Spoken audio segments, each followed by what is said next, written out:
श्री सद्गुरुदेव भगवान की जय। वंदे विदेह तनया पद पुंडरीकम कैसौर सौरभ समाहित योगी चित्तम हंतुम त्रिताप मणिसम मुनिहंसेभ्यम सनमानशाली परिपीत पराग पुंजम। बंधु प्रभु भाव ग्राहक अति कृपालु स्नेह सुन सुख माने। गोस्वामी जी कहते हैं कि भगवान भाव ग्राहक है, अर्थात गुण ग्राहक नहीं।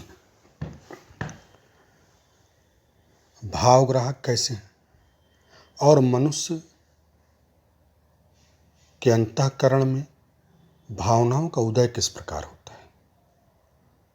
हृदय के दो भाग होते हैं, एक हृदय और एक अयम।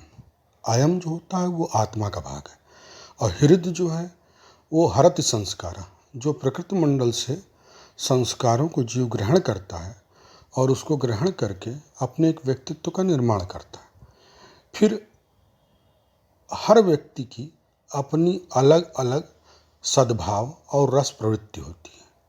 तो प्रभु भाव ग्राहक अति कृपालु स्नेह सुन सुख माने। तो भाव ग्राहक है भगवान, न कि गुण ग्राहक है। जो किसी साधना से सिद्ध हो उसको सिद्धि कहते हैं।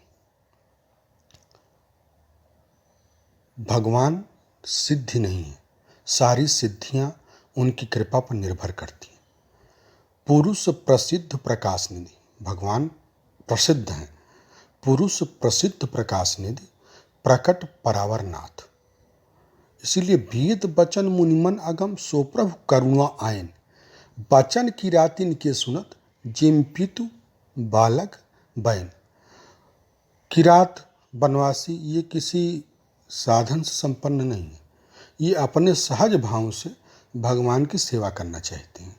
इसलिए वेद बचन मुनिमन अगम सो प्रभु करुणा आयन। अपनी सहज भावनाओं के सुमन जब वे किसी भी सामान्य व्यक्ति को देखते हैं समर्पित करते हुए, तो वे उससे रीझ जाते हैं, जबकि वास्तव में भगवान वेद वचन मुनिमन आगम है। इसीलिए कहा गया है कि यही सब संत कहते हैं, यही सब शास्त्र गाते हैं, न जाने कौन से गुण पर दया निधि रीझ जाते हैं। यानी गुणों का उल्लेख नहीं है, अपितु भावनाओं का महत्व है। साथ साथ गोस्वामी जी इन पंक्तियों में श्री वैष्णव संप्रदाय के और भी महत्वपूर्ण सिद्धांतों का खुलासा करते हैं, जब वो कहते हैं कि प्रभु भाव ग्राहक अति कृपाल स्नेह सुन सुख माने। जो भगवत शरणागति है वो आचार्य के पुरस्कार के अंतर्गत है, संत के पुरस्कार के अंतर्गत है। जब कोई संत सद्गुरु किसी भी जीव का उल्लेख करता है भगवान के समक्ष कि इस जीव के सद्भाव आपके प्रति आपके चरणों में है, तब भगवान उस जीव से सहज स्नेह करने लगते हैं और उसको स्वीकार कर लेते हैं। ब्रह्म जीव सहज संगति। तो इस प्रकार जो गोस्वामी जी के सामान्य सामान्य सूत्र और सिद्धांत हैं, जो मानस की पंक्तियों में स्पष्ट होते हैं, हम उन्हीं का उल्लेख कर रहे थे।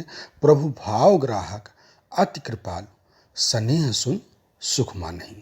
तो इस प्रकार शरणागति का सिद्धांत हो, चाहे भगवान के रीझने में भक्त की भावना का सिद्धांत हो, गोस्वामी जी अपने अत्यंत सरल शब्दों से शब्दार्थक भाव गांभीर्य को स्पष्ट करते हैं और मानस जैसा अनमोल सरोवर हमें भेंट करते हैं कि जिसमें ज्ञान की शीतलता भी है और प्रेम की मधुरता भी है। ओम शांति शांति शांति।